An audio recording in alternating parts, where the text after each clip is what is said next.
अस्सलाम वालेकुम, नमस्कार, सत श्री अकाल एंड गुड इवनिंग। मैं हूं अर्जु काज़मी और आप देख रहे हैं पॉइंट ऑफ व्यू। हमारे साथ हमेशा की तरह जी वसीम अल्ताफ साहब भी हैं और पीयूष शर्मा जी भी हैं और आज यकीनन हम दोबारा म्यूजिक पे बात करने जाएंगे। पहले तो सब बहुत शुक्रिया आप दोनों का, सबसे पहले कि आप लोग आए। Thank you so much. Thank you. नमस्कार नमस्कार, थैंक यू एवरीबॉडी, बहुत बहुत खैर मकदम। और आज हम बात करेंगे 60s पे, 60s की मूवीज, 60s के सॉन्ग्स। तो क्या बताएंगे पीयूष शर्मा जी आप हमें कि 60s के कौन सी मूवीज और सॉन्ग्स आप चाहेंगे कि हमारी ऑडियंस जो है उसको याद दिलाए? वैसे तो बहुत एक से लोगों को ट्रेंड याद पे होगी। एक ट्रेंड पे बात करना शुरू करता हूँ अपनी बात हम्म। को। 50s में क्या हो गया था कि क्रिएटिविटी एकदम अपनी पीक पे चली गई थी। तो जितने म्यूजिक डायरेक्टर्स थे, उनको जो नॉलेज थी, उनका जो एक्सपीरियंस था, जो राइटर्स थे, वो सब अपना बेस्ट प्रेजेंट करने में बिजी हो गए थे। तो उसमें हुआ यूं था कि हमारे पास बहुत अच्छे गाने, बहुत अच्छा म्यूजिक तैयार हो गया। लेकिन सॉरी, लेट 50s के आते आते ये पता चल गया कि फिल्में तो तभी कामयाब होती हैं जबकि फिल्में हिट होती हैं और गाने भी हिट होते हैं, वरना फिल्में भी डूब जाती हैं और उनके गाने भी डूब जाते हैं। तो इससे ये हुआ कि क्रिएटिविटी जो है ना, वो 60s में आते आते कमर्शियलिज्म में सकम हो गई। कमर्शियलिज्म बिकेम मोर इम्पोर्टेंट और म्यूजिक जो था उसने पूरी तरह से टेक ओवर कर लिया। अब फिल्में जो थी वो गानों पे चलने लगी थी। फिल्मों के पोस्टर के ऊपर ओपी नैयर की फोटो छपती थी, तो लोग फिल्म देखने जाते थे कि हाँ भाई इसमें नैयर का म्यूजिक है तो हम फिल्म देखने जाएंगे। फिल्मों के ऊपर शंकर जयकिशन का नाम प्रोमिनेंटली लिखा जाता था, हीरो से ज्यादा बड़ा, ताकि लोग फिल्में देखने जाएं। सो फिल्मों में म्यूजिक की इंटरप्शन इतनी हो गई कि म्यूजिक के ऊपर फिल्में चलने लगी। फिर लोगों ने, प्रोड्यूसर्स ने क्या किया कि गाने बनवाने पहले शुरू कर लिए कि हमको 6 7 8 गाने बना के दे दीजिए अच्छे अच्छे, उसके बाद हम इसके ऊपर एक कहानी किसी ना किसी तरह से वीव करके बना लेंगे। तो इस तरह फिल्में बनने लग गई। सो कमर्शियलिज्म इंटरफियर्ड। तो उसमें यह हुआ कि हमको फिल्में थोड़ी कम क्वालिटी की मिली, एक ही तरह का फॉर्मूला, एक ही तरह की कहानियां, उनकी इंपॉर्टेंस खत्म हो गई, फॉर्मूला फिल्म स्टार्ट हो गई। लेकिन गाने हमको बहुत सुपीरियर मिल गए क्योंकि फिल्मों से ज्यादा गाने चलने लग पड़े, गाने की रिकॉर्ड्स बहुत बिकने लगे। तो ये एक मेजर इम्पैक्ट 60s में हुआ। जो म्यूजिक डायरेक्टर्स 50s के प्रोमिनेंट थे, जो 60s में फेड आउट हो गए, उनमें नाम लिया जाएगा हुस्न लाल भगत राम का, गुलाम मोहम्मद का, सज्जाद हुसैन का, अनिल बिस्वास का, सी रामचंद्र का। हालांकि इन सब ने कोई 2 4 अच्छे अच्छे गाने, अच्छी फिल्में दी हैं। अब अनिल बिस्वास की छोटी छोटी बातें देख लीजिए, कुछ और जमाना कहता है, या जमाने का दस्तूर है वो पुराना, इतने प्यारे गाने हैं। सज्जाद हुसैन का देख लीजिए, रुस्तम सौरभ, ये कैसी अजब दास्तां हो गई है, फिर तुम्हारी याद आई है सनम, इतने प्यारे गाने दिए हुए इन्होंने। गुलाम मोहम्मद की शमा देख लीजिए, धड़कते दिल की तमन्ना हो, मेरा प्यार हो तुम। लेकिन ये फेड आउट हो गए, ये म्यूजिक डायरेक्टर्स ये आउट हो गए सीन में से। कुछ नए आ गए सीन में, जो कि आपको पता है, आर डी बर्मन आ गए, लक्ष्मीकांत प्यारेलाल, कल्याण जी आनंद जी, सपन जगमोहन, सोनी कोमी, इस तरह के कुछ नए म्यूजिक डायरेक्टर्स भी फिल्म लाइन में आ गए। और जो चल रहे थे पुराने, उनमें से जो थे वो चलते गए अपने, Naushad, S D Burman, O P Nayyar, Ravi, Madan Mohan, Roshan, Chitragupt, ये सब चलते रहे अपने आगे। तो रवि भी और हेमंत कुमार भी, तो ये म्यूजिक डायरेक्टर भी चलते, सलील चौधरी भी। तो ये चलते गए और ये पॉपुलर भी होते रहे, और कुछ गाने चले कुछ नहीं चले, इस तरह हो गया। लेकिन टॉप पर जो 56 के बाद ओपी नैयर की जगह थी, वो उनके साथ शेयर करने के लिए शंकर जयकिशन ने अपनी जगह बना ली। तो शंकर जयकिशन और OP Nayyar were at the top almost through the 60s। ये 67 68 69 में आके ये ट्रेंड बिल्कुल चेंज होना शुरू हो गया। नौशाद साहब को देख लेते हैं। नौशाद साहब ने स्टार्ट किया था साल बहुत ही बड़े हिट्स के साथ, गंगा जमुना, मेरे महबूब, बड़े कमाल के गाने दिए उन्होंने। मतलब जो फिल्म सुपर फ्लॉप हो गई, सन ऑफ इंडिया, उसके गाने भी सुपर हिट हो गए, लेकिन फिर भी, हालांकि फिल्म फ्लॉप थी। दिल तोड़ने वाले तुझे दिल ढूंढ रहा है, क्या कमाल का गाना है। लेकिन नौशाद साहब जो थे वो by the end of 60s he faded out, he finished of. उनकी फिल्में फ्लॉप होनी शुरू हो गई। दिल दिया दर्द लिया, आदमी, संघर्ष, साथी, ये सारे म्यूजिक वो थे जो कि सेकंड लेवल पर चलने शुरू हो गए। इसी तरह से जो हीरोज थे उनके ऊपर जो डिपेंडेंसी थी फिल्मों की, उसमें बहुत बड़ा चेंज आ गया। जो बड़े हीरोज थे, दिलीप कुमार थे या जॉय मुखर्जी थे या बिस्वाजीत थे या राजेंद्र कुमार थे, ये सारे हीरोज लेट 60s तक आते आते आते आते डल हो गए, क्योंकि एक ही किस्म की कहानियां, एक ही किस्म के गाने, एक ही किस्म की चीजें देख देख के लोग बोर हो गए। और बोर होने से ये हुआ कि इनके गाने भी नहीं चलने बंद हो गए और फिल्में भी चलनी बंद हो गई। और ये इसमें एक ट्रेजेडी ये थी कि इनके सबके गाने गाने वाले रफी साहब थे, क्योंकि रफी साहब रूल कर रहे थे एकदम। 60s को तो रफी ने ही पूरा रूल किया। तो ये चीज से रफी साहब के करियर को थोड़ा सा इम्पैक्ट हुआ। लेकिन इन सब में, और दूसरी तरफ आप अगर देखते हैं राज कपूर को, तो राज कपूर तो संगम तक तो बहुत बड़े हिट थे, जिस देश में गंगा बहती है, संगम। लेकिन संगम के बाद राज कपूर फेड आउट होने शुरू हो गए। उनकी फिल्में भी नहीं चलती थी जो दूसरों के लिए एक्ट की थी, और गाने भी उस तरह से उतने नहीं चले। हालांकि Mukesh was maintaining his position. Dev Anand was the only hero जिसने अपने आप को प्रॉपर मेंटेन भी किया और वो हिट भी देते रहे, चाहे वो तेरे घर के सामने हो, चाहे गाइड हो, चाहे वो जुअल थीफ हो। और देव साहब ने क्या किया था कि वो रफी को तो यूज करते ही थे, साथ साथ उन्होंने किशोर को कॉन्स्टेंटली यूज किया। इवन वो जो शंकर जयकिशन की फिल्म है दुनिया, उसमें भी वो दूरियां नजदीकियां बन गई, वो किशोर के आवाज में रिकॉर्ड करवा लेते हैं साथ साथ, जो कि सुपर हिट होता है। तो जुअल थीफ में भी आप देख लीजिए गाने जो हैं, ये दिल ना होता बेचारा, आसमां के नीचे, तो रफी साहब भी गा रहे हैं और किशोर भी गा रहे हैं। तो ये इसी तरह वो मेंटेन करते रहे और उन्होंने अपने आप को, चार्म को मेंटेन भी अच्छा किया उन्होंने। राज कपूर ने वेट पुट ऑन कर लिया बहुत ज्यादा, उसी तरह शम्मी कपूर ने वेट पुट ऑन कर लिया। और शम्मी कपूर जो कि मैसिव हिट्स दिया करते थे, वो वेट पुट ऑन करने के कारण फेड आउट होते गए। तो ये एक चेंजिंग सीन जो था ना, ये 68 69 तक आते आते बहुत मैसिव चेंज में बदल गया और राजेश खन्ना को टॉप पे पहुंचा दिया, क्योंकि लोग अब एक नया हीरो ढूंढ रहे थे, उसके साथ साथ एक यूथफुल आवाज ढूंढ रहे थे। तो उस यूथफुल आवाज उनको किशोर कुमार की मिल गई। हालांकि आराधना के जो गाने हैं उसका स्ट्रक्चर वही है जो कि 9-2-11 का स्ट्रक्चर था। जो 9-2-11 57 में आई थी, उसमें 2 गाने किशोर कुमार के, 2 गाने मोहम्मद रफी के एक ही हीरो पे यूज किए जाएंगे। इसी तरह आराधना में 2 गाने रफी के, 2 गाना किशोर के हीरो पे यूज किए जाएंगे। बिल्कुल स्ट्रक्चर वही था।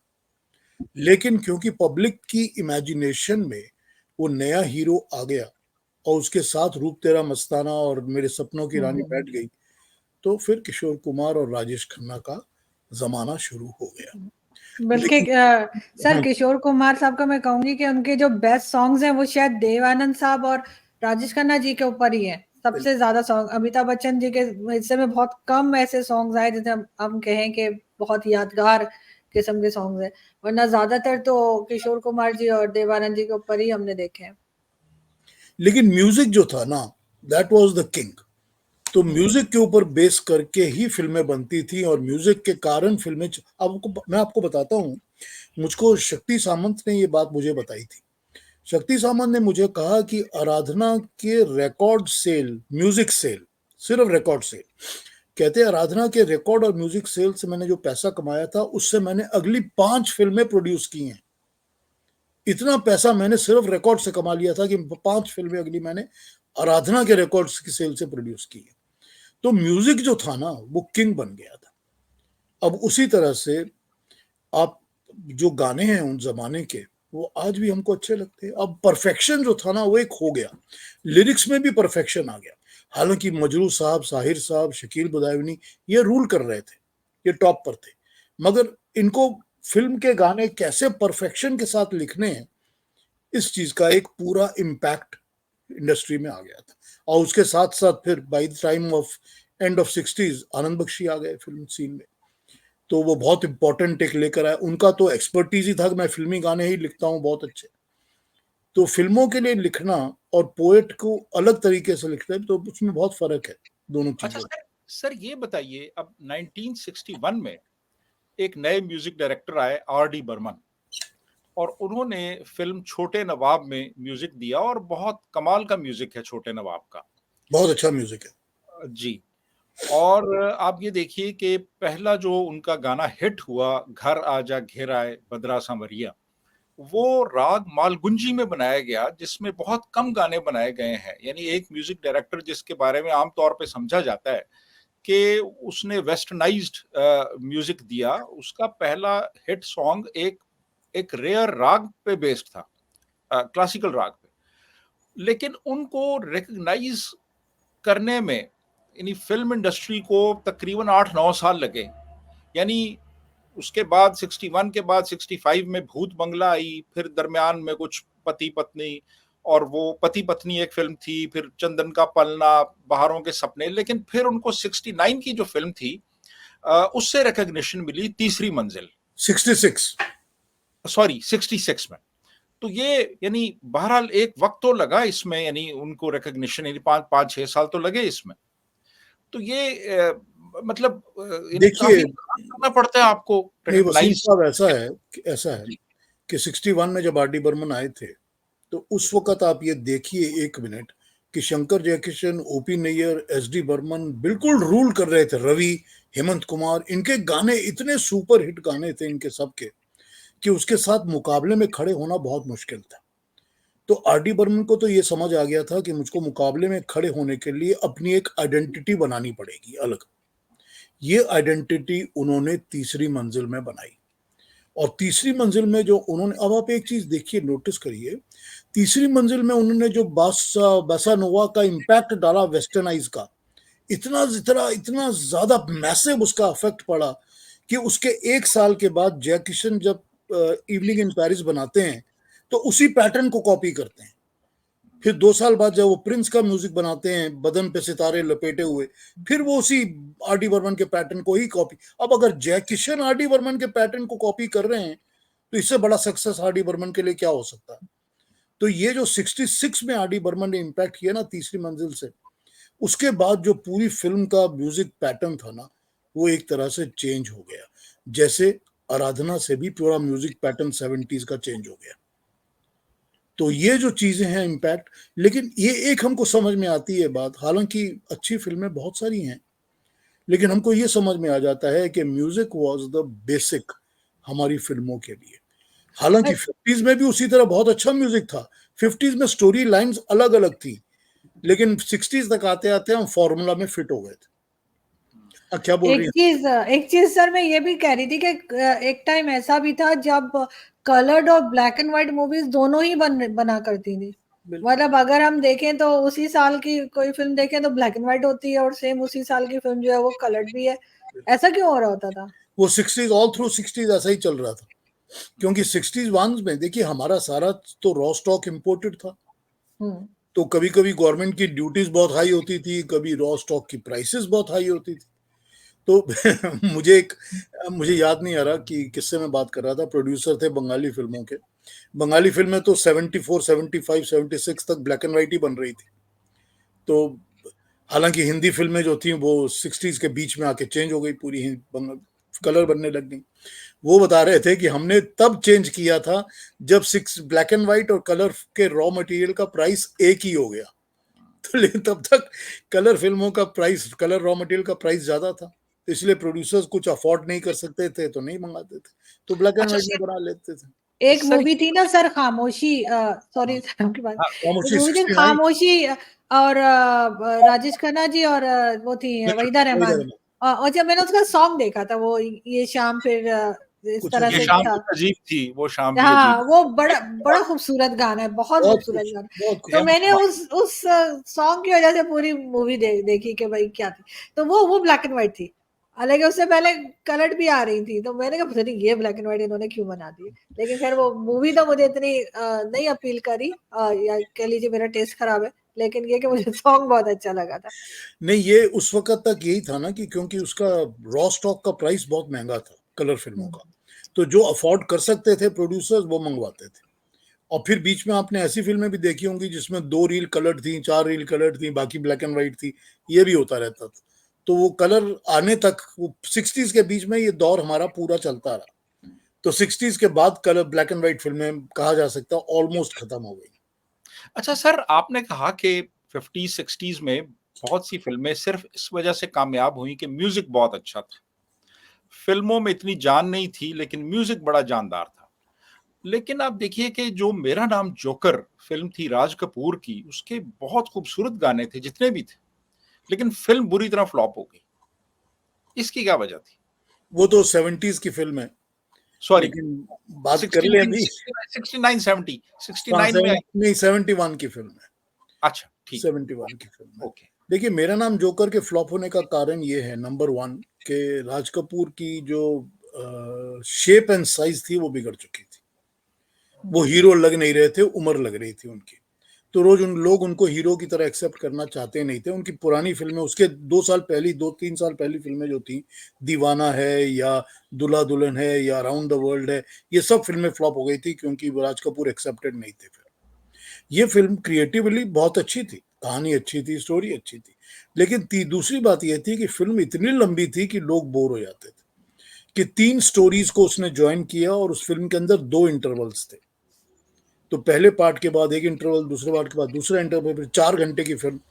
तो लोग जो है ना, ये बोर हो जाते थे और वो तीनों स्टोरीज को लिंक करके एक साथ एंजॉय नहीं कर सकते थे। एक चीज और थी कि तीनों स्टोरीज की मेकिंग क्वालिटीज में फर्क था।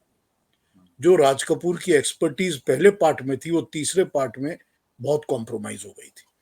तो ये चीजें होने से वो फिल्म फ्लॉप हो गई। आज हमको देखने में ठीक लगती है वो, उन्होंने उसको फिर बाद में बहुत एडिट करके छोटा बना दिया, लेकिन आज वो देखते हैं तो लगता है कि राज कपूर क्रिएटिव तो है ही, क्रिएटिव तो हमेशा ही थे, लेकिन वो फिल्म चलने लायक क्वालिटी उसमें नहीं थी। वैसे सर वो हीरो लगते भी नहीं थे, पता नहीं, मुझे तो वो कभी भी हीरो नहीं लगे, सॉरी टू से। मुझे मेरे तो बिल्कुल फेवरेट नहीं है मुझे। हाँ, मुझे शम्मी कपूर जी बहुत अच्छे लगते थे। मैं उनकी मूवीज ढूंढ ढूंढ के अभी भी निकाल निकाल के देखती हूँ। उनकी मूवीज मुझे मजे की लगती हैं, लेकिन राज कपूर मुझे कभी हीरो वाला मटेरियल उनका लगा ही नहीं कि वो कोई हीरो किसी तरफ से लगते हो। लेकिन हाँ, एक मेरी एक साहब से बात हो रही थी अभी नहीं का कुछ टाइम पहले, तो ऐसे कोई इंडियन मूवीज की बात हो रही थी जो 80s में 90s में, जो 90s में तो नहीं, 80s 70s की। कहते हैं जहाँ खत्म हो जानी चाहिए वहां से फिर शुरू हो जाती है। तो वो बड़े तंग हो गए थे, मैं नहीं देखता। अच्छा सर, ये बताइए कि आमतौर पे यही समझा जाता है और हम भी यही समझते थे कि जो पूरा गाना जो कंपोज होता है वो सारा काम म्यूजिक डायरेक्टर खुद करता है। लेकिन अब ये पता चला हमें कि सिर्फ वो ट्यून बनाता है म्यूजिक डायरेक्टर, और बाकी जो उसमें इंट्रोडक्टरी म्यूजिक है या इंटरल्यूड्स हैं वो अरेंजर्स सारा तैयार करते हैं। लेकिन जो अरेंजर्स हैं सर, उनको बहुत ही नजरअंदाज किया जाता रहा फिल्म इंडस्ट्री में। हालांकि उनकी, मैं समझता हूँ कि बहुत कंट्रीब्यूशन है किसी भी गाने की प्रोडक्शन में। आप क्या कहते हैं? नहीं, ये आप जो समझ रहे हैं ये पूरी तरह इंफॉर्मेशन करेक्ट नहीं है। करेक्ट इसीलिए नहीं है क्योंकि जो म्यूजिक डायरेक्टर ट्यून बनाता है, धुन बनाता है, वो धुन की इंटरल्यूड्स प्रील्यूड्स म्यूजिक डायरेक्टर खुद बनाता है, खुद बना के उनको नोटेशंस में बनाता है। जो अरेंजर है उनका काम होता है अलग अलग साजिंदों को अरेंज करके उन धुनों के ऊपर फिर उनके लिए नोटेशंस बनाना। मतलब मैंने एक धुन बना दी जो कि यूं चलेगी कि गामा सागा गामा, लेकिन इस गामा सागा के साथ जो फ्लूट वाला है वो क्या बजाएगा, और तबले वाला कैसे बजाएगा, ऑर्गन वाला कैसे बजाएगा, और ट्रम्पेट कैसे, ये काम अरेंजर का है। तो ये हर एक म्यूजिक डायरेक्टर, अब कुछ म्यूजिक डायरेक्टर्स थे जो कि अपना ये सारा काम अरेंजर के ऊपर छोड़ देते थे, लेकिन बड़े म्यूजिक डायरेक्टर्स और इम्पोर्टेंट म्यूजिक डायरेक्टर्स ये काम नहीं करते थे, कभी भी नहीं करते थे।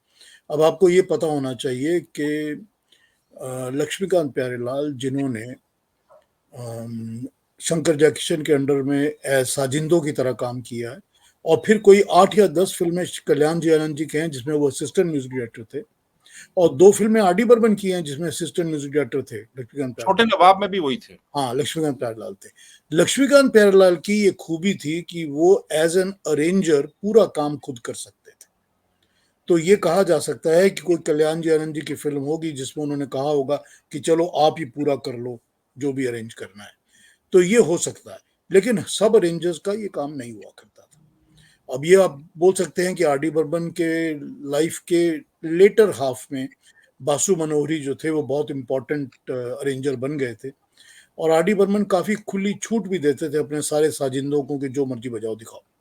लेकिन ये सब जगह ऐसा नहीं होता था, हर म्यूजिक डायरेक्टर यूं नहीं करता था। अब इसमें आप ये देख लीजिए कि नौशाद ने तो एक भी अपना टुकड़ा किसी अरेंजर को नहीं दिया होगा, because he was very particular about what is being played.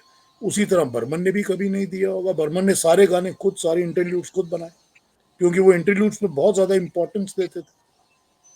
उनके हर गाने में, बर्मन के हर गाने में दो अंतरों के बीच में आपको एक वोकल टुकड़ा आलाप का सुन जाएगा, और वो तो अरेंजर नहीं बना सकता ना। तो ये आपको दिखता है कि किसी किसी में है, किसी में नहीं है। तो ऐसा नहीं है कि सारा काम अरेंजर ही करते थे, ये कुछ करते थे, कुछ नहीं करते थे।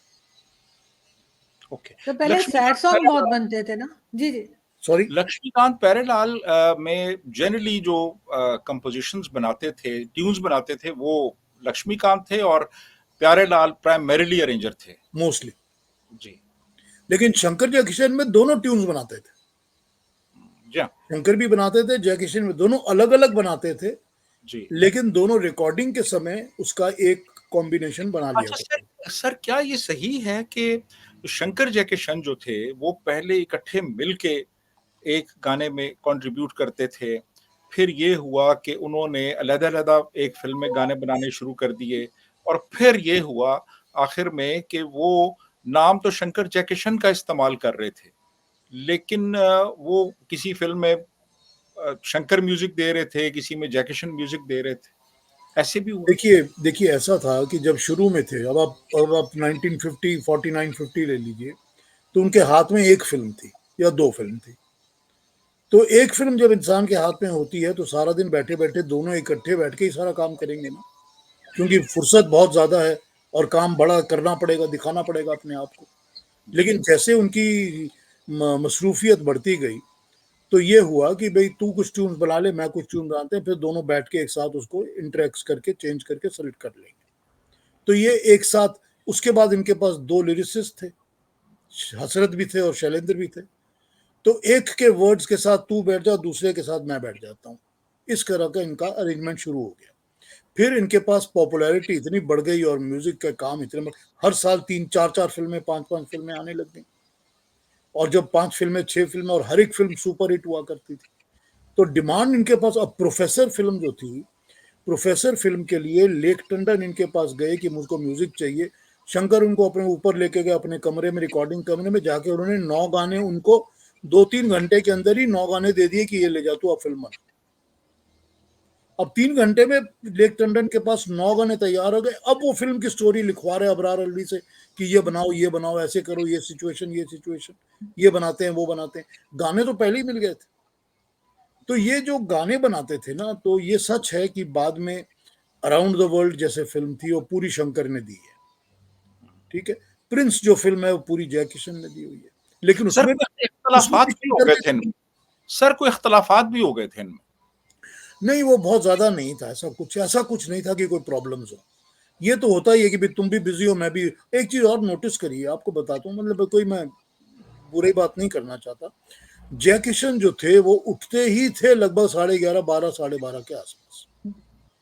शंकर जो हैं वो 5 बजे सुबह उठते थे। शंकर उठ के सुबह अपना नहा धो के मंदिर जाते थे रोज। मंदिर जाके उनका रूटीन थी कि 8:30, 9 बजे तक तो मैं अपने म्यूजिक रूम में बैठ जाऊंगा।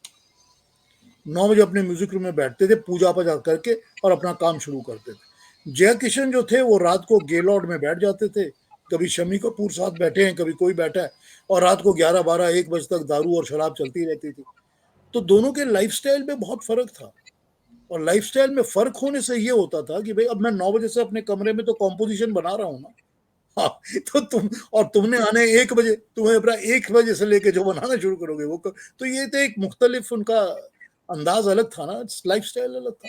शंकर गालिबन पहलवान थे फिल्म हाँ, इंडस्ट्री शंकर के। बिल्कुल पहलवान, वो अखाड़े जाया करते थे, बिल्कुल जी। प्रैक्टिस करते थे। लेकिन सर मैं आपसे पूछना चाह रही थी कि पहले सैड सॉन्ग्स बहुत बना करते थे, मतलब वो साइड हीरोइन है वो भी रो रही है, हीरोइन है वो भी रो रही है, हीरो को भी कोई दुख लगा हुआ है।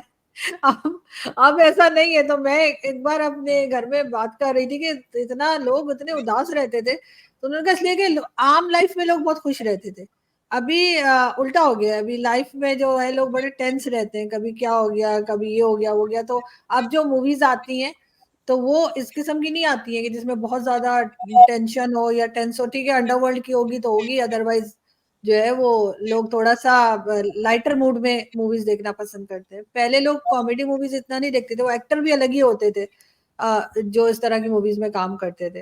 आपको लगता है कि पहले लोग जो है वो टेंस नहीं होते थे इतने ज्यादा, वो सिनेमा में जाके ही रोते थे? देखिए पहले क्या था कि सोशल लाइफ के ऊपर सिनेमा का इम्पैक्ट कम था। सिनेमा को एक एंटरटेनमेंट का समझा जाता था जरिया, या कि ऐसा जरिया कि चलो कभी चले जाएंगे देख लेंगे तो हो जाएगा। वो सोशल इम्पैक्ट जो जिंदगी पे पड़ता है ना, वो कभी उतना नहीं था। वो 60s के लेटर एंड के बाद से शुरू हो गया। दूसरी बात ये थी कि जो डिस्ट्रीब्यूटर्स थे उनमें ये माना जाता था कि सिनेमा हॉल के बाहर खड़े होकर देखो, अगर औरतें रोते रोते निकल रही हैं तो फिल्म सुपर हिट है।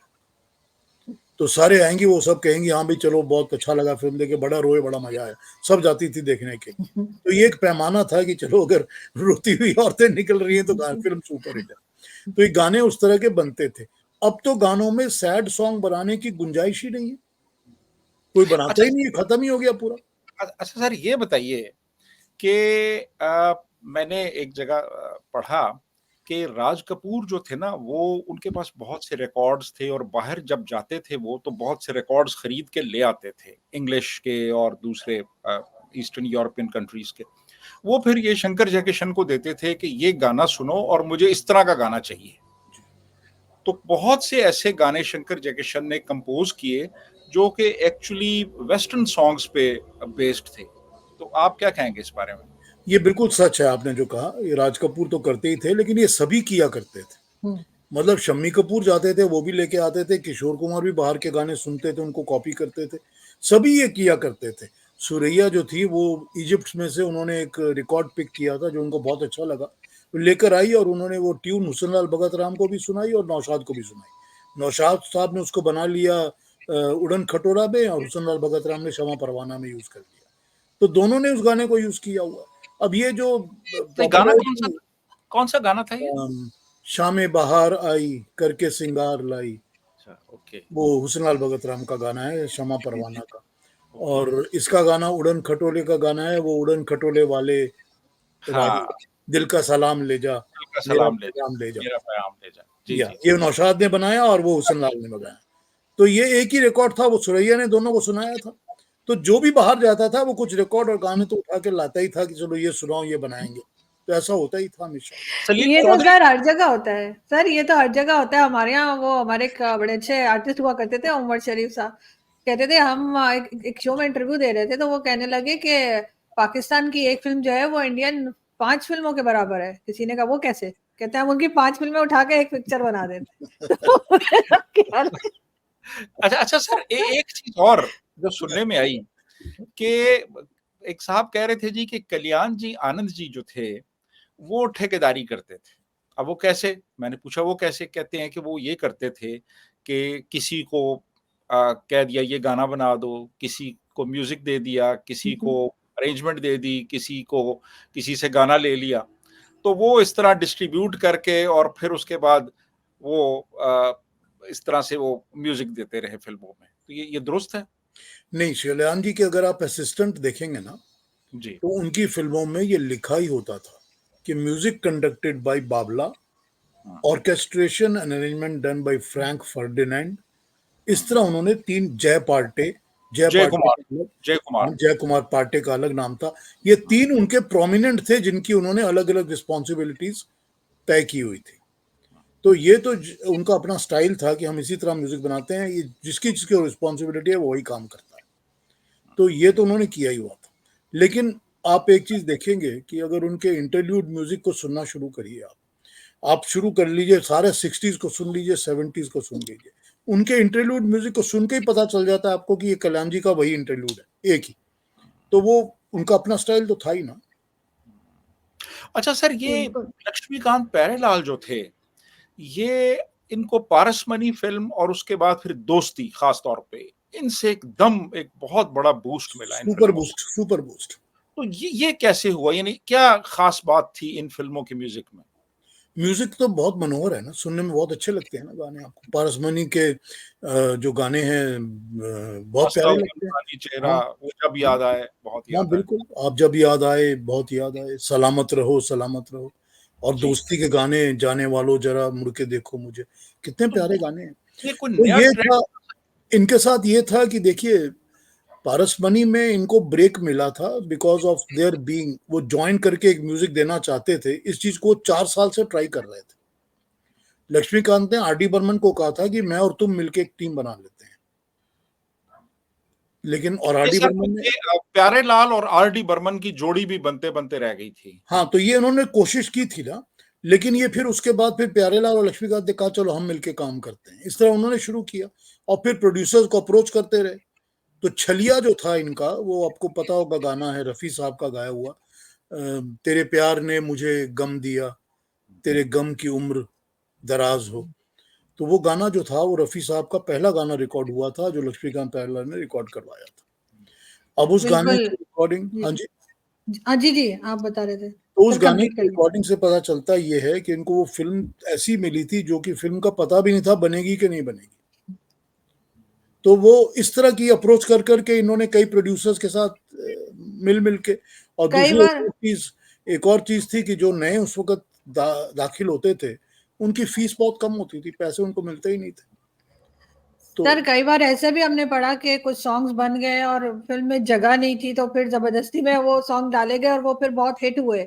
आनंद का एक सॉन्ग है जिसमें राजेश खन्ना जी वो सी साइड के किनारे घूम रहे हैं बलून्स लेकर, और जिंदगी कैसी है पहेली। जिंदगी, हाँ कहा उस मैंने कहीं पढ़ा कि वो सॉन्ग जो है उसकी जगह ही नहीं थी लेकिन बन गया था, तो राजेश खन्ना जी को बहुत पसंद था तो उन्होंने कहा नहीं ये सॉन्ग आना है, और फिर वो सॉन्ग बहुत हिट हुआ। ऐसे भी होता था कि सॉन्ग ज्यादा भी होते थे शायद पहले मूवीज में, जो अब नहीं होते, लेकिन पहले तो बहुत सॉन्ग मेरे ख्याल है 5-6 तो आम सी बात थी कि 5-6 गाने होंगे, ये तो आम सी बात थी शायद, और सॉन्ग से ही चलता था। लेकिन खैर हमारी क्योंकि शो की ड्यूरेशन जो है वो बढ़ती जा रही है और हम शायद 2 घंटे और बोल सकते हैं, तो हम फिर नेक्स्ट उसमें करते हैं। और 70s में वैसे मेरा होल्ड ज्यादा है तो मैं इसलिए आज चुप बैठी रही हूँ, लेकिन मैं 70s में बोलूंगी। राजेश खन्ना, अमिताभ बच्चन, वहां से जो है वो भी सॉन्ग बहुत अच्छे रहे। ये मेरा ख्याल है 80s में जाके थोड़ा मामला खराब हुआ था।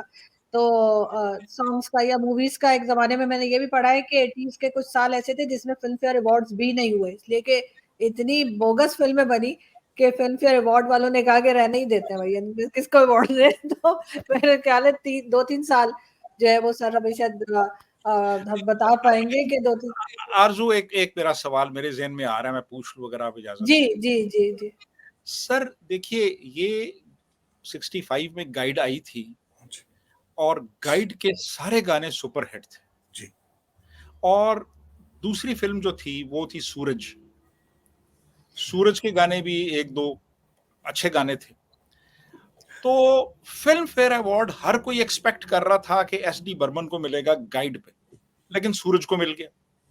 तो ये क्या हुआ था सर? ये एस डी बर्मन को फिल्म फेयर अवार्ड अलॉट भी हो गया था, लेकिन जो फिल्म फेयर के स्टाफ थे उन्होंने एस डी बर्मन से कहा कि 25,000 रुपए दो तो ये अवार्ड तुमको देंगे, और एस डी बर्मन ने कहा कि मैं एक पैसा नहीं देता। तो उन्होंने कहा कि नहीं, फिर हम किसी और को दे देंगे। तो बिडिंग में 3 लोगों को ऑफर किया गया, सबसे ज्यादा पैसे शंकर ने ऑफर किए, तो सूरज को अवार्ड दे दिया गया। सर क्योंकि इसका मतलब है काम पे तो नहीं मिला, तो पैसों पे फिल्म मिला। फेयर के जो अवार्ड हुआ करते थे वो हमेशा उस 1963-64 से ही बिकने शुरू हो गए थे। और आप एक चीज नोट करिएगा कि अगर आप बेस्ट एक्टर अवार्ड उठा लेंगे फिल्म फेयर के, तो आप देखेंगे कि एक साल राज कपूर को, एक साल दिलीप कुमार को, एक साल देवानंद को, फिर एक साल राज कपूर को, एक साल दिलीप कुमार को, एक साल देवानंद को। ये कोई तरीका थोड़ी होता है अवार्ड देने का, ये यही करते थे ये लोग, और ये देवर ऑलवेज सोल्ड, हमेशा बिकते थे ये अवार्ड्स। बिल्कुल, और बल्कि बाद में जो एक्टर्स आए मेरे ख्याल है धर्मेंद्र जी को कभी मिला ही नहीं, पूरी लाइफ उनको कभी बेस्ट एक्टर अवार्ड मिला ही नहीं। हालांकि ऐसा नहीं कि उन्होंने अच्छा काम नहीं किया, कई बार उन्होंने काम किया लेकिन उनको कभी नहीं मिला। हाँ अभी भी मदन जो मोहन अवार्ड को होते हैं हम लोग हैरान ही हो जाते हैं कि अच्छा इनको मिल गया है। अभी इस वक्त भी जो अवार्ड होते हैं वो कोई मुझे तो ठीक नहीं लगते जिस तरीके से दिए जाते हैं। हाँ अवार्ड्स मदन बिकते हैं सारे। मदन मोहन को नहीं मिला फिल्म फेयर हाँ अवार्ड। नहीं मिलते ना अवार्ड, बिल्कुल।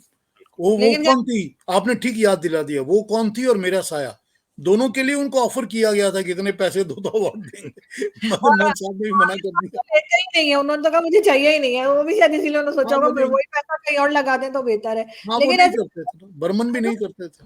सर और मजा भी नहीं आता ऐसे अवार्ड लेके कि आप पैसा देके अवार्ड ले रहे हैं, हाँ, ये इस कोई तरह मतलब नहीं है ना इसका। हाँ कोई मतलब नहीं है इसका। थैंक यू सो मच अगर कि आप दोनों ने आज ज्वाइन किया, और हम बहुत जल्द जो है वो 70s के साथ फिर हाजिर होंगे। बहुत शुक्रिया। Thank you very much for having me. Thank you. Thank you so much sir.